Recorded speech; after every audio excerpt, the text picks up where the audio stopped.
د پیښور شپږیش کلنې خاجره امبرین چې د پولیو وایرس د لاسه په خپو شله شوه، له هغې وروسته یې زیات وخت په خپل کور او یوه کمره کې تیر کړو او وایي چې داسې ورته ښکاري چې بل کور ته د تلو ارمان به یې پوره نه شي. د هغې په خبره چې د معذوره جینۍ رشته څوک غواړي، د واده دپاره رشته معذوره جینکو ته په اسانه نه راځي. خاجره وایي چې د رشتې غوښتو په مخال د خلک کورنۍ سره دا پوښتنې وي چې دا جینۍ به زمونږ د زوی څه خدمت وکړی شي، دا به ماشومان راوړلی شي که نه، ماشومان به یې خوم د دې په شان معذوره کېږي او که نه. تر اوسه چا یو ځل خوم د خاجرې د رشتې یا د واده پوښتنه نه ده کړې، خو د دغو رویو باوجود اوس هم خاجره په خپل زړه کې د ژوند د یو ښه ملګري ارمان ژوندي ساتلی دی. هغه په ژغورنې غږ میډیا ته وویل زما خو ژوند کې خواهش دی چې یو داسې انسان زما ژوند ته راشي چې زما معذورې ته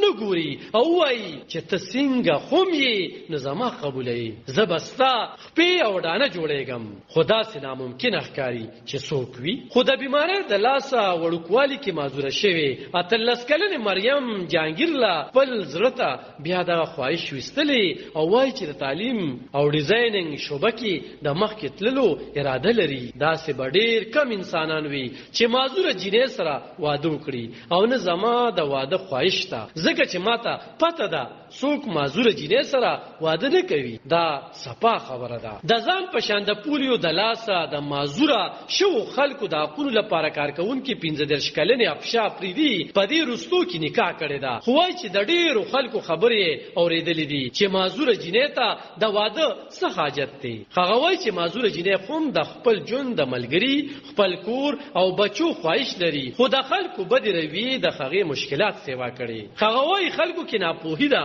او ځکه حوصله نه لري چې یوه معذوره جینۍ د ښځې په توګه قبوله کړي. افشا افریدي وایي چې خلک تپوس کوي چې د معذوره جینۍ اولاد به مخکې معذوره وي. دا غلطه خبره ده، خو خلک داسې ګڼي چې یو کس ځان نشي سمبالولی نو هغه به کور څنګه سمبالوي. اکثره معذوره جینکې د خپل واده خواهش د زړه نه وباسي او خپل خواهشات ختم کړي. افشا زیاتوي اکثره داسې معذوره ښځه په کور زړه شي او د کور څوکیدارۍ ته پاتې شي. په ټولنه کې د پولیو ناروغۍ نه علاوه د حادثو او نورو ناروغیو د لاسه هم که یو کس په خصوصي توګه یو جینۍ معذوره شي نو دا معذورتیا د هغې د ژوند نور ارمانونه هم مړاوي کړي او اکثر معذوره پیغلې د خپل واده سوچ یا ارمان ختم کړي او د واده ارمان یې نیمګړی پاتې شي چې ټولنه هغوی ته د یو مکمل انسان په نظر نه ګوري. علب خان شیرپو دلبر نیوز 400 د پیښور